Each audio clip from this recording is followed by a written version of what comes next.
नमस्कार दोस्तों। आज हम इसके फोल्डिंग के बारे में कुछ चर्चा करेंगे। उम्मीद है कि आप इससे लाभान्वित होंगे।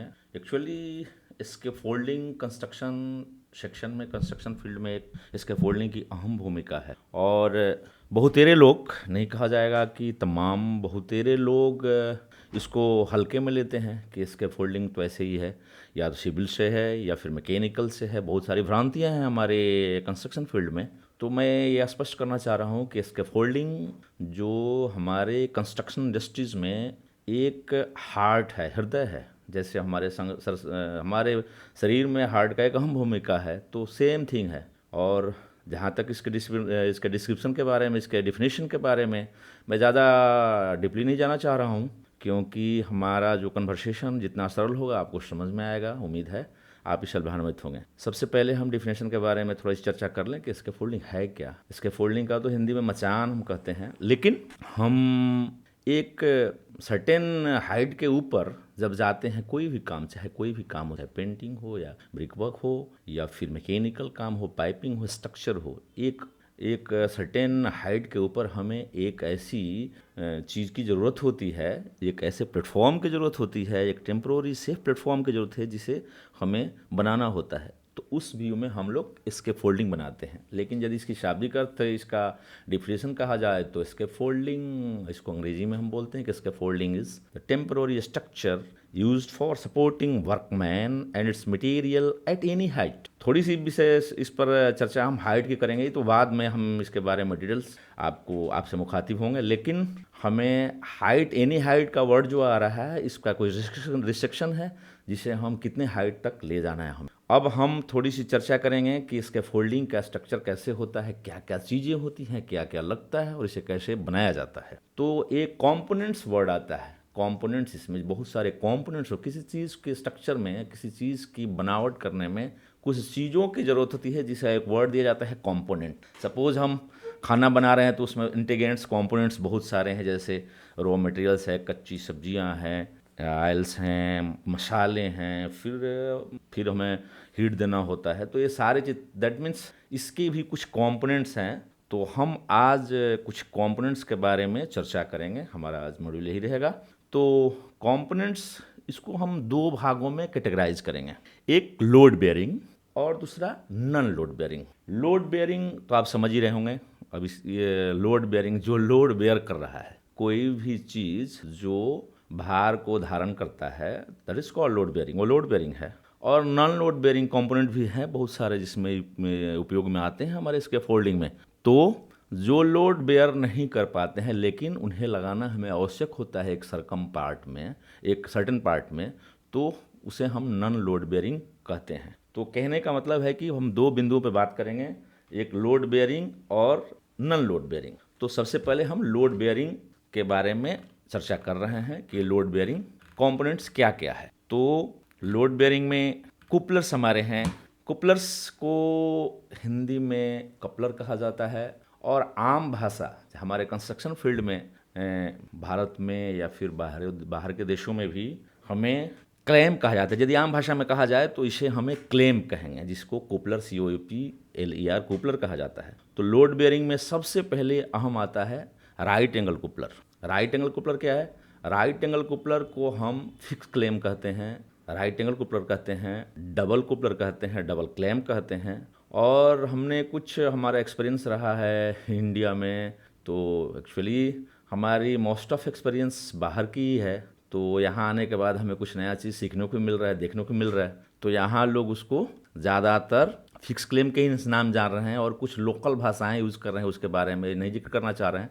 लेकिन हम उसे फिक्स क्लेम कहें तो अच्छा रहेगा। लेकिन बता देना चाह रहा हूँ, क्योंकि आप कंस्ट्रक्शन फील्ड में यदि भारत में काम कर रहे हैं तो ये नाम आपको जानना बेहद आवश्यक हो जाता है। इसे हम जाम क्लेम कर रहे हैं, जाम क्लेम। यदि हमें तो सबसे पहले मैं कंस्ट्रक्शन ज्वाइन किया यहाँ, तो हमें हंसी आ रही थी कि भाई जाम क्लेम क्या है, लेकिन मैंने देखा धीरे धीरे, तो जाम क्लेम, जिसको ये लोग load bearing claim, load bearing coupler के कैटेगरी में fix claim, right angle coupler और डबल कुपलर आता है, तो इसे जाम क्लेम भी ये लोग कहते हैं। अब इसके हम कैपेसिटी पर बात, थोड़ी चर्चा करेंगे, इसके स्पेसिफिकेशन पे बात करेंगे, इस कौन सी कोड से आ रहा है ये।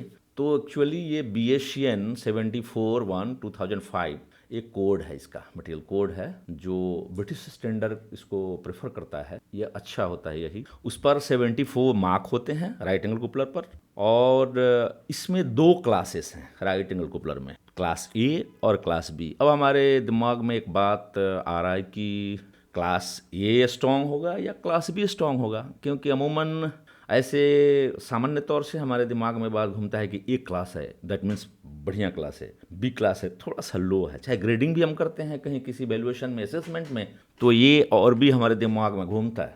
तो लेकिन यहाँ कुछ बात उल्टी सी है, बी क्लास स्ट्रॉन्ग होता है। यहाँ राइट एंगल कूपलर के बारे में जब हम चर्चा कर रहे हैं तो बी क्लास स्ट्रॉन्ग होता है और ए क्लास थोड़ा हल्का होता है। दोनों का कोड वही है, BSCN 74 उसके हिंग्स पे मार्क्स होते हैं। हाँ, उसके स्ट्रक्चर पे थोड़ी सी हम चर्चा करेंगे।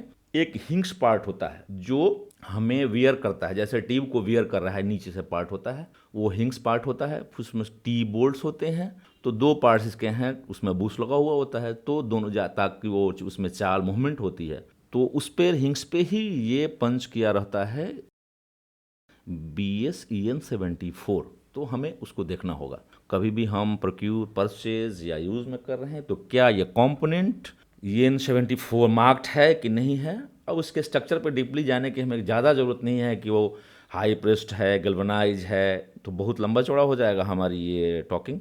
तो इसलिए हम थोड़ा शॉर्ट में ही कर रहे हैं इसको कि 6.1 किलो न्यूटन है। अब एक क्वेश्चन आ रही है कि किलो न्यूटन क्या है भाई, किलो और न्यूटन, किलो में किलो केजी और किलो न्यूटन में क्या फ़र्क है, तो क्या डिफरेंस है दोनों में, इसको कैसे स्केलिंग करेंगे। तो अमूमन हम 100 केजी, 100 से समथिंग थोड़ा ज़्यादा होता है, तो हम 100 केजी के मान से चलते हैं, तो 6.1 केन हो गया, दैट मीन्स 610 किलो हो गया हमारा इसका कैपेसिटी क्लास ए का राइट एंगल कूपलर, फिक्स कूपलर या फिर जाम कूपलर जो भी बोलें आप। तो क्लास ए 610 केजी बेयर करता है। अब एक प्रश्न उठ रहा है कि इसको कैसे स्केल किया जाए, कैसे मापा जाए कि 610 किलो क्या है। 610 किलो का कोई बाट या फिर आप समझ लो कोई एक साइड में रखते हैं उसको रखे, तो ऐसा तो है नहीं वो। तो उसका स्लीव रेजिस्टेंस है, यदि कहीं से उसको टाइट किया जा रहा है और 610 किलो का प्रेस किया जा रहा है उस पर, तो वो कैपेबल है उसको वेयर करने के लिए, इसलिए उसकी वो कैपेसिटी उसका स्केल किया जा रहा है, इस तरह किया जा रहा है। क्लास बी 910 किलो है, उसको 910 किलो में हम मान करते हैं, ये लोड बेरिंग कूपलर है। तो क्लास बी, लेकिन क्लास बी के स्ट्रक्चर में थोड़ी सी डिफरेंस होती है। हिंग्स के इनसाइड में एक दांत के जैसा बना रहता है, एक लाइन सी होती है, और देखने में भी आपको लगेगा वज़न नियर अबाउट समथिंग 1 किलो 100 या ऐसे कुछ रहता है, लेकिन थोड़ा सा क्लास बी थोड़ा सा उससे वज़न होता है, तो इसे हम देख सकते हैं। इसका उपयोग हमें वर्टिकल और हॉरिजॉन्टल पार्ट जो 90 डिग्री में होता है वहीं हम उपयोग करते हैं। अक्सर इसका उपयोग लेज़र और स्टैंडर के लिए किया जाता है। तो इस तरीके से हम राइट एंगल कूपलर को देख रहे हैं। अब सेकंड हम थोड़ी चर्चा करेंगे स्विबल कूपलर कि स्विबल कूपलर क्या है भाई। स्विबल कूपलर का नाम जैसे आपने को बताया पहले हम कि इसका भी मैंने 3 नाम बताया, 4 नाम बताया। तो स्विबल कूपलर को हम लोग राउंड क्लैम्प भी बोलते हैं, कहीं बाहरों के देशों में, यहाँ भी बहुत सारे राउंड क्लैम्प भी है। राउंड क्लैम्प इसलिए बोल रहे हैं कि वो घूमता है, 360 में घूम रहा है। और यहाँ की बात फिर एक बार मैं आना चाह रहा हूँ कि भारत में जो लोकल एरियाज़ हैं या फिर कहीं भी जहाँ यहाँ के लोग जो लोकल काम कर रहे हैं लोग, तो इसे चालू क्लेम कहते हैं। तो हम इसका नाम चालू क्लेम नहीं कह सकते हैं, लेकिन जानकारी के लिए आपको कि आप कहीं यदि यहाँ काम कर रहे हैं, यदि आइडेंटिफिकेशन आपको करना हो, कोई से कह रहे हैं कि भाई चालू क्लेम, तो वो बताएगा आपको स्विबल कूपलर है, स्विबल क्लैम्प है। सेम एक्चुअली पहले इसके लोड कैपेसिटी पे थोड़ी सी ये थी सस्पिशन थी, ये 5.1 केन था, लेकिन अभी सीजर्स जो construction industries scaffold record scheme एक ब्रिटिश स्टैंडर्ड है, वो दोनों का मान सिमिलर कर दिया। इसका भी क्लास ए का 6.1 किलो दैट मीन्स 610 किलो और क्लास बी का 910 kilo 9.1 kilo Newton that means 910 kilo ये स्विबल कूपलर। अब इसके यूज़ के बारे में थोड़ी सी चर्चा करेंगे कि कहाँ यूज होता है। स्विबल कूपलर सिर्फ और सिर्फ ब्रेस में यूज किया जाता है, क्योंकि ब्रेस में हमें डायगोनली डिग्री मेंटेन करना होता है और राइट एंगल कुपलर को 90 में यूज होता है, वो कहीं से स्विवल नहीं होगी उसमें, इसलिए उसको राइट एंगल में हम यूज़ करते हैं। और स्विवल कुपलर को हम ब्रेस में यूज करते हैं, क्योंकि ब्रेस की डिग्री हमें लेनी होती है वो 35 से 55 में हम ब्रेस मारते हैं, तो उसमें हम उसको यूज़ कर सकते हैं। अदरवाइज कहीं बेरिकेशन या फिर कहीं लोग अल्टरनेटिवली हैंडल में यूज़ करते हैं, लेकिन यदि मुख्य रूप से कहा जाए तो इसका यूज सिर्फ और सिर्फ ब्रेस में ही होनी चाहिए, क्योंकि एक बूस्ट पर टिका होता है, इसमें मूवमेंट होता है। यदि आप कहीं लगा रहे हैं तो स्ट्रक्चर शॉक होगा, हिलेगा, इसलिए हम इसको अमूमन कहा जाए तो इसमें हम ब्रेस में ही हम इसे यूज़ करेंगे। ट्रांसम में भी कहीं कहीं यूज़ होता है, जहाँ सिंगल कुपलर की अवेलेबिलिटी नहीं होती है तो इसे हम प्रेफर करते हैं कि इसे ट्रांसम में यूज़ कर लो। ट्रांसम मीन्स जो हमारे लेज़र के ऊपर का पार्ट यूज़ होता है, जो बोर्ड वेयर करता है, बोर्ड को रखने के लिए, इसके फोल्डिंग प्लैंक को रखने के लिए, वहाँ हम इसे यूज़ कर सकते हैं। ठीक है। तीसरा हम आ जाते हैं अब सिंगल कुपलर, जिसको हम पुटलॉक कुपलर बोलते हैं, सिंगल क्लैम बोलते हैं। वैसे तो इंडिया में बहुत जैसे अच्छी अच्छी रिपूटेड कंपनियां हैं, जैसे रिलायंस वगैरह है, तो इसमें सिंगल कुपलर यूज़ हो रहा है, लेकिन मोस्ट ऑफ कंपनियों को देखा जा रहा है, क्योंकि सारे हमने ट्रेनिंग के दौरान विजिट करते हैं या फिर कहीं कहीं साइटों पर जाते हैं तो देखते हैं कि सिंगल कुपलर का उपयोग बहुत ही कम हो रहा है यहाँ। तो सिंगल कुपलर नॉन लोड बेयरिंग कुपलर है और इसका कैपेसिटी 0.63 किलो न्यूटन है। 0.63, दैट मीन्स फिर आपको वहाँ ले चल रहे हैं कि यदि हम 1 किलो न्यूटन इक्वल टू 100 ले रहे हैं तो ये 63 केजी, सिर्फ 63 केजी ही लेता है, नॉन लोड बेयरिंग कपलर है।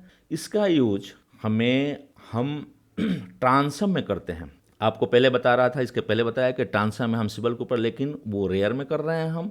ये हमें निश्चित तौर से ट्रांसम में सिवल कुपलर यूज करना है, ताकि जो हम इसके फोल्डिंग प्लैंक को लगाते हैं ऊपर से, उसमें किसी तरह का ऊपर नीचे वाले हिसाब में नहीं रहेगा, वो बराबर, वो इक्वल, वो लेवल से बैठता है, इसलिए हम सिवल कुपलर लगाते हैं। इसका ट्रांसम में होता है।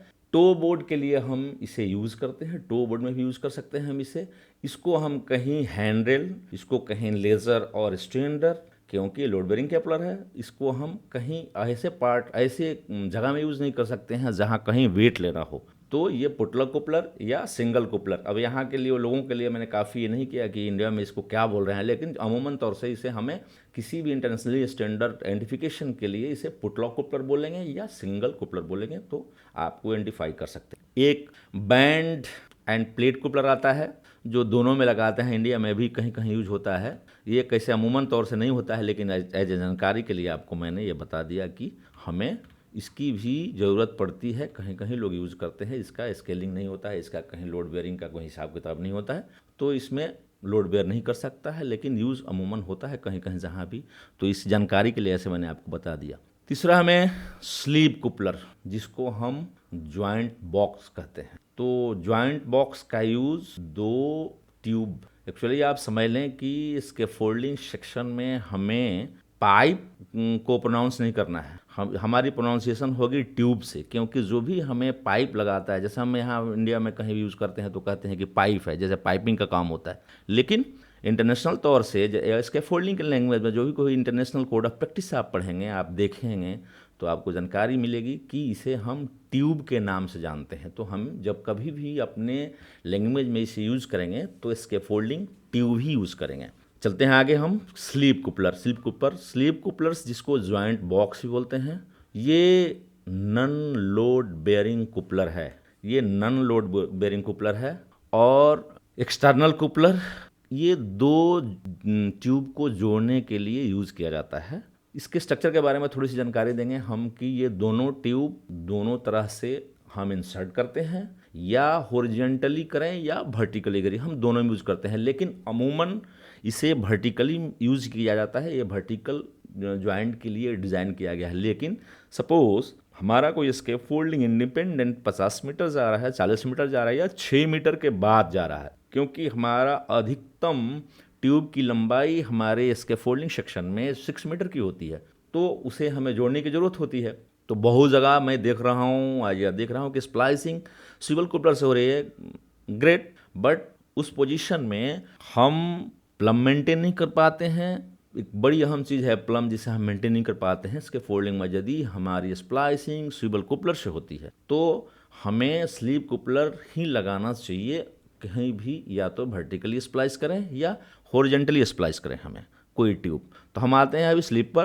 तो स्लीप का कैपेसिटी मिनिमम, इसमें भी क्लास ए और क्लास बी दोनों, ये बीएस स्टैंडर्ड में आप जाएंगे तो ज़रूर आप ध्यान देंगे कि क्लास ए क्लास बी ज़रूर आता है इसमें, क्योंकि क्लैंप कुपलर्स का स्पेसिफिकेशन उसी पर किया जाता है। हो सकता है कि बहुत ऐसा काम जो स्पेशल पर्पस से आता है, जो कोई इक्विपमेंट रखना होता है, इसलिए जो भी इसका स्पेसिफिकेशन किया है 2 क्लासों में इसको बांटा गया है। तो हम ध्यान में जरूर रखें कि क्लास ए है कि क्लास बी है।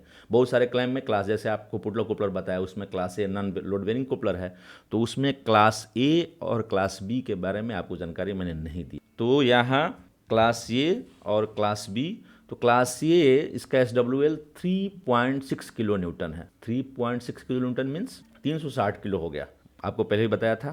तो और class B 5.5 kilo newton means 550, 550 kg और 360 kg, क्लास ए और क्लास बी, ये दोनों का क्लासिफिकेशन हो गया। अब एक बात फिर ये जान आपको बताना चाह रहा हूँ कि इसको कैसे स्केल करेंगे। इसका भी स्लीप रेजिस्टेंस है। यदि दोनों ट्यूब को हम ज्वाइंटली एक साथ एक्चुअली हम जोड़ रहे हैं और फिर हम उसको खींच रहे हैं, तो इतना वो लेगा, क्योंकि एक सेंटर पार्ट में दोनों ट्यूब जोड़ने के क्रम में एक सेंटर पार्ट में एक पार्टीशिपन आता है, उसमें वो एक पार्टीशन आता है जिसे हम सेंट्रल बफल प्लेट के नाम से जानते हैं, ताकि वो दोनों ट्यूब को एक में ज्वाइंट नहीं कर, एक साथ दोनों के पॉइंट्स को नहीं आते हैं, वो बीच में सेपरेट करके दोनों को रखता है। और 2 बोल्ट्स होते हैं दोनों साइड में, जिसे हमें पार्शियली टाइट करना होता है। कभी भी आप यदि 2 ट्यूब को इंसर्ट करेंगे स्लीप कुपलर में और एक तरफ से यदि आप क्लैंप को एक तरफ से बोल्ट को टाइट करेंगे तो एक तरफ का बोल्ट काफ़ी लूज हो जाता है। तो कभी भी हमें इंसर्ट करते वक्त या हमें इंस्टॉलेशन करते वक्त ये देखना चाहिए कि यदि 2 बार स्पिनर को हमने पहले बोल्ट को घुमाया तो दूसरे बोल्ट को हम लोग भी इक्वल घुमाएंगे। तो ये हमारे ट्यूब इंस्टॉलेशन स्लीप कुपलर का हो गया। ये नॉन लोड बेरिंग कुपलर है। और बहुत पहले आई थिंक 97 या 99 में मैंने ये ज्वाइन किया इंडस्ट्रीज़, 97 में मैंने ज्वाइन किया था इंडस्ट्रीज़, इसके फुल इंडस्ट्रीज़। तो इसमें हमें मिलता था ज्वाइंट पिन, जिसको हम ज्वाइंट पिन लगाते थे। उसमें एक एडॉप्टर के जैसा होता था जो उसको क्लैंप को हम टाइट करते थे दोनों तरफ से एंकर की तरह और ट्यूब में लग जाता था। लेकिन सीजर्स या अभी सब मोस्ट ऑफ स्टैंडर्ड्स जितने भी IS में भी अब इसको अवॉइड कर दिया गया है, क्योंकि इसका स्लिप रेजिस्टेंस, इसका कैपेसिटी 0 होता है, तो कहीं से भी निकल सकता है। इसलिए हमें इसको हम लोग निकाल दिए हैं और इस पर हम ज़्यादा चर्चा करना नहीं चाहते हैं। अब आते हैं हम थोड़ा सा पुटलक एडॉप्टर पर। पुटलक क्या होता है? आपने पहले हम आपको बताया कि एक पुटलक कुपलर बताया था, तो आपका ध्यान सिंगल कुपलर पर चला जाता होगा भी, तो ऐसा नहीं सोचने का है। एक पुटलक इसके फोल्डिंग होता है स्ट्रक्चर, जो हम सिविल इंडस्ट्रीज में बनाते हैं। जैसे कहीं वाल में हम सिंगल पोल का इसके फोल्डिंग बनाते हैं, इसमें एक ही लाइन में एक सिंगल वर्टिकल होगा और सेकेंड किसी चीज़ को खड़ा करने के लिए 2 पार्ट चाहिए, हमें 4 लेग चाहिए। तो इंडिपेंडेंटली हमको इसके फोल्डिंग बनाते हैं लंबा, तो सिंगल पोस्ट लगाते हैं हम, तो दैट इज़ कॉल्ड पुटलक इसके फोल्डिंग। लेकिन हम यहाँ चर्चा करेंगे क्योंकि हमारा चर्चा का विषय है या कंपोनेंट्स, तो उसमें आता है पुटलक एडॉप्टर, इसलिए बताते हैं उसको कि कंपोनेंट्स में उसको कैटेगराइज कर रहे हैं हम। पुटलक एडॉप्टर क्या होता है कि जब सिंगल लेग में हमारी इसके फोल्डिंग खड़ा होती है तो एक पुटलक एडॉप्टर होता है, एक ब्लेड होता है जो ट्यूब में कनेक्ट होता है बोल्ट से और वाल में इंसर्ट होता है, ताकि वो दूसरा पुष्ट का काम करे। जब हम उसे वाल में इंसर्ट करते हैं और उसको टाइट करते हैं तो अपने इसके फोल्डिंग को पीछे की तरफ गिरने से बचाता है वो।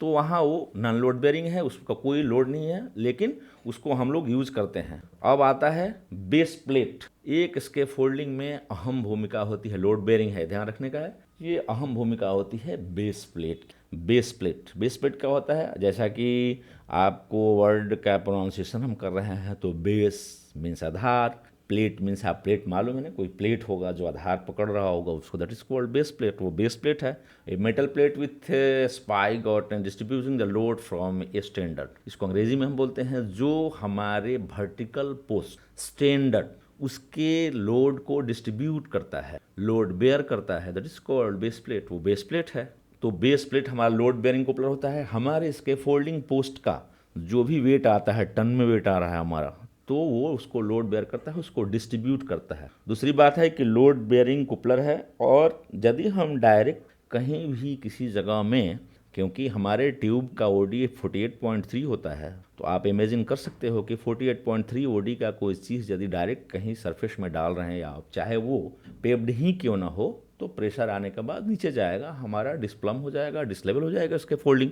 तो हमें बेस प्लेट की अहम ज़रूरी होती है, इसे ज़रूरी लगाना ज़रूरी होता है। अब इसके स्ट्रक्चर के बारे में बताते हैं, इसका संरचना के बारे में बताते हैं कि कैसा होता है ये 150 mm इंटू 150 mm, लंबा भी 150 होगा, चौड़ा भी होगा 150, और इसका थिकनेस 5 to 6 mm होता है। प्लेट 5 mm भी हो सकता है और 6 mm भी होता है, कहीं कहीं 5 mm भी देखा जाता है कहीं, लेकिन मिनिमम 5 mm होना चाहिए। 150 mm इंटू 150 mm और 5 mm थिकनेस का प्लेट होगा। उसमें होल्स भी होंगे, कहीं 2 होल्स होता है, कहीं कहीं 4 होल्स होते हैं उसमें, उसके साइड में होल्स इसलिए होते हैं कि कहीं कहीं ऐसा इसके फोल्डिंग होता है जहाँ स्लिपिंग के चांस होते हैं, तो हाँ हम उसको नेलिंग कर देते हैं, उस होल में मार के नेल को मोड़ देते हैं, मार देते हैं, क्योंकि नीचे सोल बोर्ड होता है, तो सोल बोर्ड में इजिली हमारा नेल चला जाता है। अब आप इस स्ट्रक्चर के बारे में थोड़ी सी और जानकारी लेंगे कि ऊपर एक सैंक होता है, जो सैंक की लंबाई 5 सेंटी होती है, 5 सेंटी होती है, जो हमारे बेस प्लेट के सेंटर में इंसर्ट होता है। जो बेस प्लेट के सेंटर में इंसर्ट है वो इसलिए है कि हम कहीं भी यदि ट्यूब को लगाते हैं तो उसमें ही ट्यूब इंसर्ट करते हैं, ताकि ट्यूब को इधर उधर जाने नहीं देता है वो। तो इसकी क्राइटेरिया बेस प्लेट की है, ये हमें हर इसके फोल्डिंग में हमें लगाना है, बेस प्लेट यूज़ करना है, एक बेसिक रिक्वायरमेंट इसके फोल्डिंग की है। तो ये बेस प्लेट के बारे में उम्मीद है कि आपको जानकारी हो गई होगी। ये सारे कंपोनेंट्स हमारे बेसिक कंपोनेंट्स हैं। अब हमारे कंपोनेंट्स एक और बता देते हैं आपको कि रिवल पिन आता है। जो रिवल पिन हमें ये लोड बेयर करता है, रिवल पिन हमें कहीं टाई वगैरह में लगाने के लिए यूज़ किया जाता है। 3.5 किलो न्यूटन मैक्सिमम पुलिंग होता है। जैसे कहीं अप्रोच हमें टाई की नहीं है तो हम रिवल पिन यूज़ करते हैं, कहीं विंडो है या फिर कहीं है ऐसा है जहाँ बिल्डिंग लाइन में, जो हमारे बिल्डिंग कंस्ट्रक्शन में है, फील्ड में है, तो हम रिवल पिन का यूज़ करते हैं। इसको भी हम इसके फोल्डिंग कंपोनेंट्स के कैटेगरी में ही रखेंगे। अब एक एडिशनल कैटेगरी में और भी हम आपको बता देंगे, जिन व्हील है हमारा। जिन व्हील जहाँ हम यूज़ करते हैं, ये इसके फोल्डिंग कंपोनेंट के बारे में यूज़ करते हैं, इसको यूज़ करते हैं। जिन व्हील के बारे में हम बताना चाह रहे हैं कि जिन व्हील हमारा उस पर SWL स्टैम्प्ड होता है। SWL तो उसमें 250 स्टैम्प्ड होता है, कहीं 350 स्टैम्प्ड होता है, as per the manufacture requirement और एज पर द मैन्युफैक्चरिंग, क्योंकि बहुत सारे मैन्युफैक्चरर 250 का देते हैं, 350 का देते हैं, लेकिन हमें उसे लोड सिर्फ और सिर्फ 50 kg ही उठाना है, ये कंफर्म है और इसको ध्यान में हमें रखना है। ये लोअरिंग और लिफ्टिंग दोनों इसके फोल्डिंग मटेरियल को लोअर करने में भी, लिफ्ट करने में, क्योंकि लोअर करने में हमें डिसमेंटल के टाइम में यूज होता है और लिफ्ट करने में हमें इरेक्शन के टाइम में होता है। तो हमें इसको अपने ही इसके फोल्डिंग स्ट्रक्चर में इंस्टॉल करना होता है, जो 750 बाहर निकला होता है, और उसे डबल क्लैंप से या राइट एंगल कपलर से इंसर्ट कर देते हैं। उसमें रिंग होता है, उसको होल अपने पाइप में इंसर्ट करके फिर उसको हम लोग नीचे से ब्रेस करके उसमें रोप लगा के हम लोग इसको यूज करते हैं। एक अहम क्लैंप कुपलर्स के बारे में हम चर्चा करना चाह रहे हैं, जिसे ग्रेडर कुपलर, ग्रेवलर कुपलर, एसके बोलते हैं या बीम क्लैंप बोलते हैं। इसके 4 नाम हैं, इसके 4 नाम हैं: ग्रेडर कुपलर, ग्रेवलर कुपलर, एसके, बीम क्लैंप। बीम क्लैंप से शायद आपको इस बात का ये भान हो गया होगा कि बीम, जो हमारे बीम, स्टील बीम आते हैं, उसमें जो इंसर्ट होता है, that is called beam coupler. Girder coupler भी है, एसके स्टील क्लैंप भी बोला जाता है, 4-5 नामों से बोला जाता है।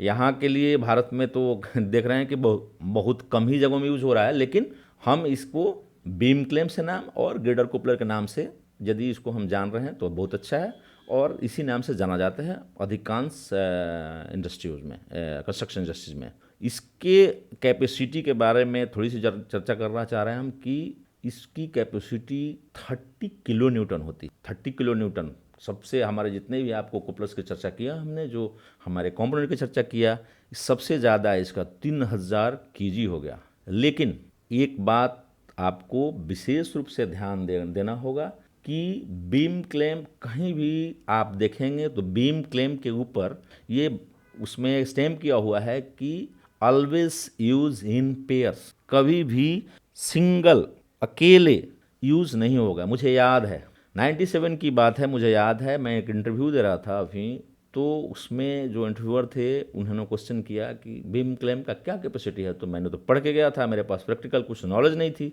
तो मैंने सीधे उनको बताया कि सर 3000 किलो होता है। तो ओके, तो कितना लगाते हैं? सर 2 लगाते हैं, जोड़े में लगाते हैं। ओके, बहुत अच्छी बात है।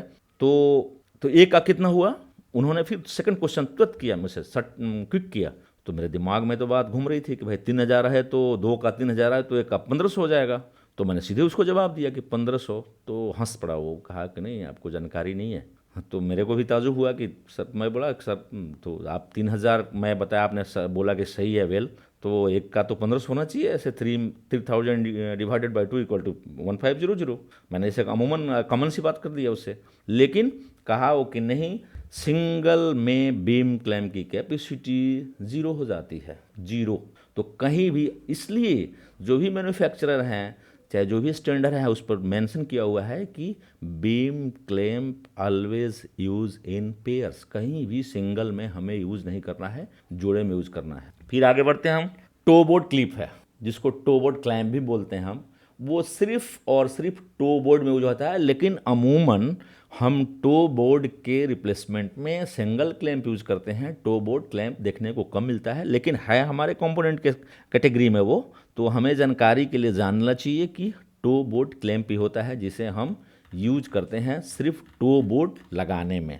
तो ये सारे हमारे कंपोनेंट्स फिटिंग्स, ये फिटिंग्स में आ गए सारे हमारे, क्योंकि इसके फोल्डिंग का एक अगले स्लाइड में आपको बताएंगे हम कि इसके फोल्डिंग का जो कैटेगराइजेशन होती है वो ट्यूब फिटिंग से होती है और सिस्टम से होता है। इस पर चर्चा ज़्यादा मैं करना नहीं चाह रहा हूँ। तो ट्यूब फिटिंग का जो वर्ड आता है, तो हमने अभी तक जो चर्चाएं की कंपोनेंट की, वो फिटिंग से रिलेटेड थी।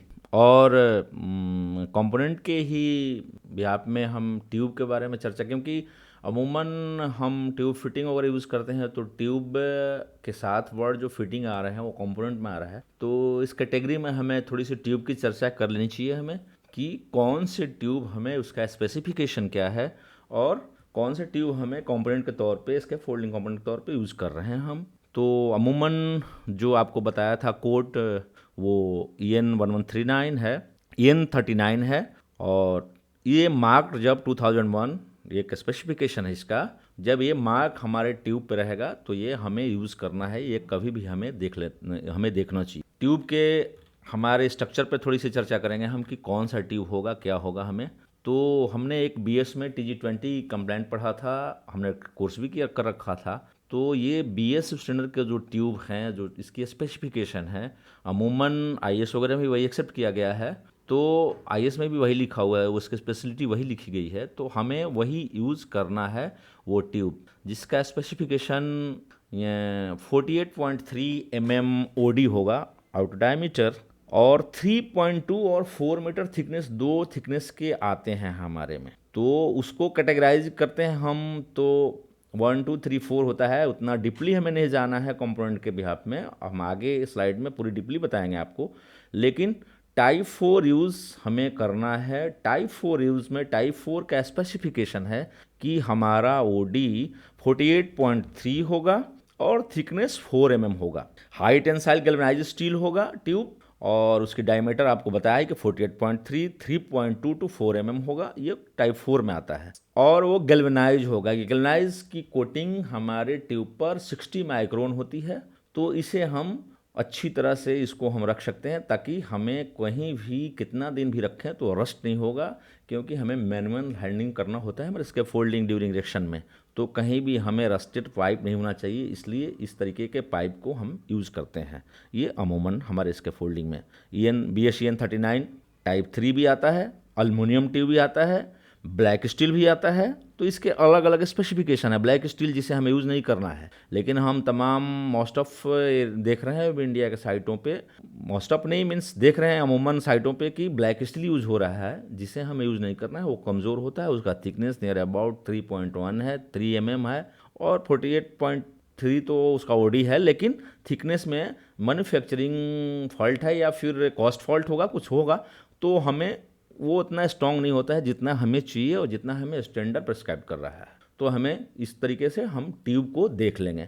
अब थोड़ी सी ध्यान देंगे कि ट्यूब हमें कौन सा यूज़ नहीं करना है, क्योंकि आपको बता रहे हैं कि प्रिंट मार्क्स तो होंगे EN 1139, तो लेकिन फिजिकली हमें क्या देखना है, फिजिकली हमें थोड़ा सा देखना है यूज़ करने के पहले कि कौन सा ट्यूब हमें यूज़ करना है। ट्यूब का लेंथ 6 मीटर तक होगा हमारा होता है, लेकिन स्कैफोल्डिंग इंडस्ट्रीज़ में 0.5 से लेकर, क्योंकि 0.5 ट्यूब का यूज़ बट ट्यूब में यूज होता है, जिसे ट्रेपस ट्यूब कहते हैं, जो हैंगिंग में हम लगाते हैं नीचे बॉटम में 600 नीचे होता है हमारे लेज़र पॉइंट से।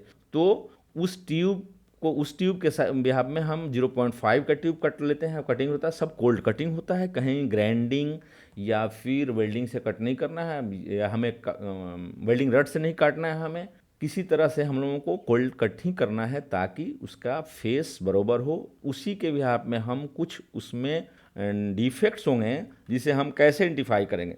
पहला होगा फ्लेम कट। कहीं हम कटिंग करते हैं, आपको कटिंग मशीन से यूज़ करते हैं तो फ्लेमिंग आता है, उसमें हमारे फेस बराबर नहीं होते हैं, इक्वल नहीं होता है, तो हाथ में हम यूज़ कर रहे हैं उसको यदि हम इंसर्ट कर रहे हैं किसी जॉइंट बॉक्स में या कहीं ले रहे हैं, कहीं हैंडल कर रहे हैं, तो हाथ कट जाएगा हमारा।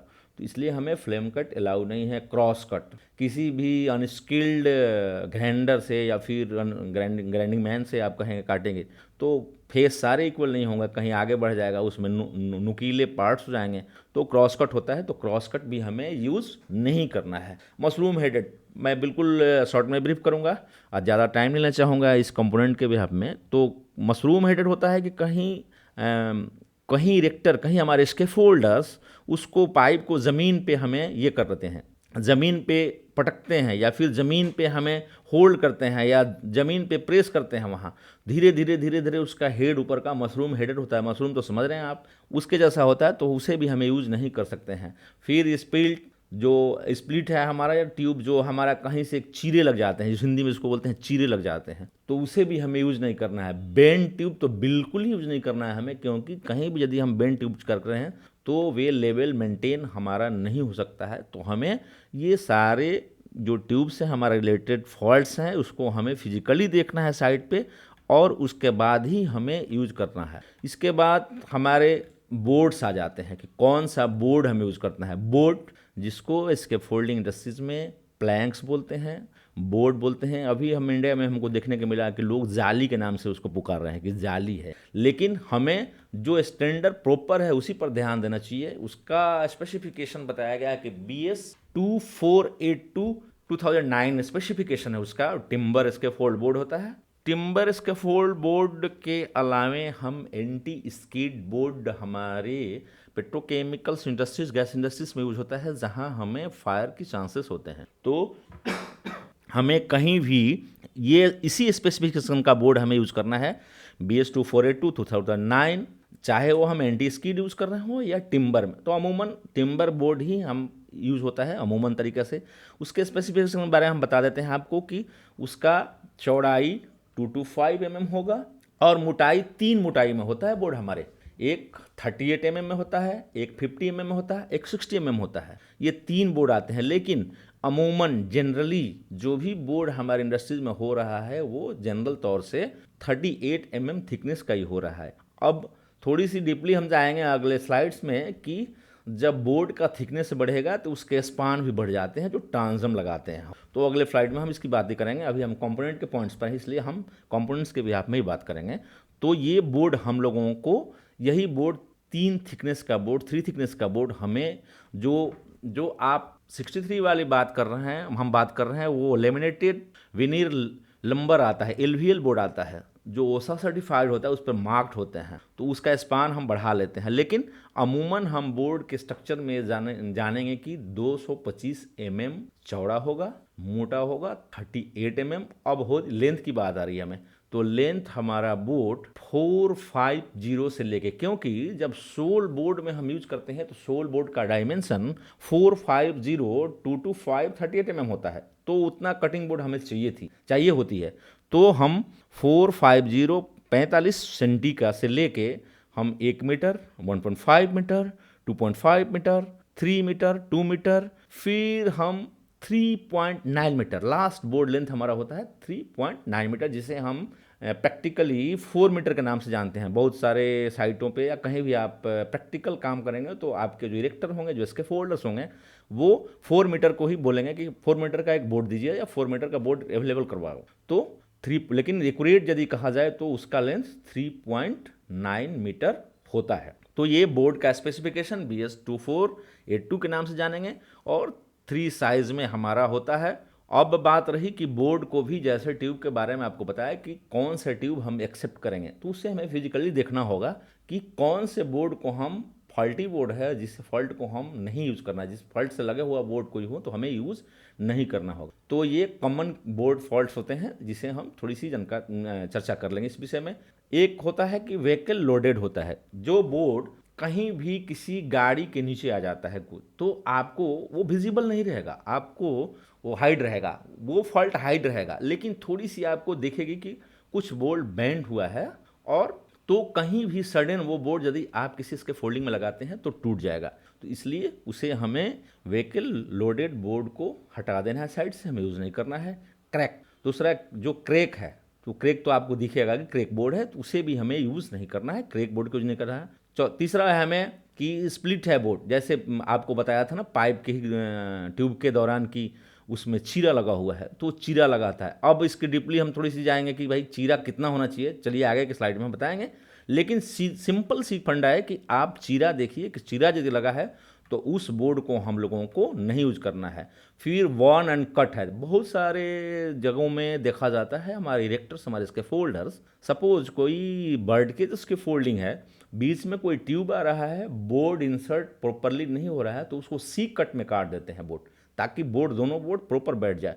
तो कहीं भी हमें सी कट का बोर्ड देखेंगे तो हमें वो बोर्ड यूज़ नहीं करना है, वो वर्न और कट में आ जाता है। अब बात रही कि नोटेड होता है बोर्ड जो एक्सेसिवली नोटेड होता है, बहुत नोट तो होएंगे, लकड़ी होएगा तो नोट तो उसमें होंगे ही, गांठ तो होता ही है, लेकिन ज़्यादा आपको दिखे, उसका रेंज क्या है, उसकी दूरी क्या होगी तो बताएंगे, लेकिन आपको कॉमन रूप से यदि बोर्ड दिख रहा है तो नोट दिख रहा है तो नोट, क्योंकि कोई भी लकड़ी जहाँ गांठ रहती है वहाँ से इजिली टूटता है, तो इसे हमें एक्सेप्ट नहीं किया गया है, ये इसे हमें साइड पे यूज़ नहीं करना है। तो ये कंपोनेंट में हमें ये भी देखना है हमें बोर्ड के बिहाफ में। फिर डैमेज बैंड है, सारे बोर्डों में जो 2482 स्पेशलाइज बोर्ड होते हैं, इंड बैंड लगा होता है स्टील का, क्योंकि कोने से बोर्ड टूट सकता है, या कहीं शॉक होगा, या कहीं हीट होगा, चाहे कहीं कहीं गिर सकता है, गिरेगा वहाँ से तो वो फट सकता है वहाँ से, तो इंड बैंड लगा होता है। तो किसी भी बोर्ड का यदि इंड बैंड डैमेज हो तो हमें यूज नहीं करना है। अब एक लास्ट में हम उसको देखेंगे कि रैप्ड होता है। रैप्ड का मतलब होता है, कहीं देखे होंगे आपको हीट, एक्सेस हीट होता है क्लाइमेट से, कहीं गर्मी के दिन में, तो कोई बोर्ड देखे होंगे, कोई लकड़ी का टुकड़ा पार्ट घर में भी आप देखे होंगे कि वो टेढ़ा सा दिखता है, आपने जब उसको, या फिर अपने दरवाज़ा को पकड़ लो आप, कि जो बाहर के दरवाज़ा होते हैं, कहीं हीट ज़्यादा, कहीं रेन आता है तो टेढ़े मेढ़े हो जाते हैं, वो लगते नहीं हैं। सेम थिंग हमारे बोर्ड में भी है, यदि रैप्ड हो जाता है due to weather, due to season, तो उससे भी हमें यूज़ नहीं करना है। तो ये तमाम चीज़ जो भी आपको कंपोनेंट के बिहाफ में बताया गया, उम्मीद है कि इससे आप लाभान्वित होंगे, और ऐसे ही कंपोनेंट हमारे इसके फोल्डिंग इंडस्ट्रीज में, हमारे सेफ इसके फोल्डिंग इरेक्शन में यूज़ करना है। अदरवाइज हमें इस तरीके के फॉल्टी कंपोनेंट को साइड से डिस्कार्ड करना है, ये हमेशा हमें ध्यान में रहना चाहिए। ओके, बहुत बहुत धन्यवाद।